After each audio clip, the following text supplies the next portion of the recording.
Is your higher AC flashing that annoying E7 error, and you're wondering what went wrong? Don't worry, I'll help you fix it. First, what does E7 actually mean? It usually points to a communication issue between the indoor and outdoor units. In most cases, it's a mode conflict, meaning one unit is set to cooling while the other is set to heating. And since ACs aren't great at mind reading, they refuse to work when this happens. If you have a multi-split system with multiple indoor units, make sure all indoor units are in the same mode. If one is cooling and another is heating, the system gets confused and throws the error. To fix the E7 error, the best approach is to reset the system. Turning it off and back on forces both units to start fresh and sync their modes automatically. Just switch off the AC from the main power or circuit breaker, wait about 10 minutes, and then turn it back on. If the error disappears, you're all set.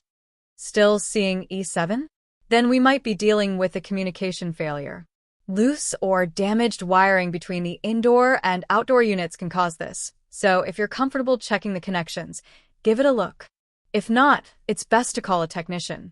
And if none of that works, the issue might be a faulty control board or inverter module, especially if you're using a higher inverter model. At that point, professional repair is the only way forward. Hopefully this helped. If your higher AC is back up and running, hit the like button, subscribe for more, and drop your questions in the comments. I'll do my best to answer.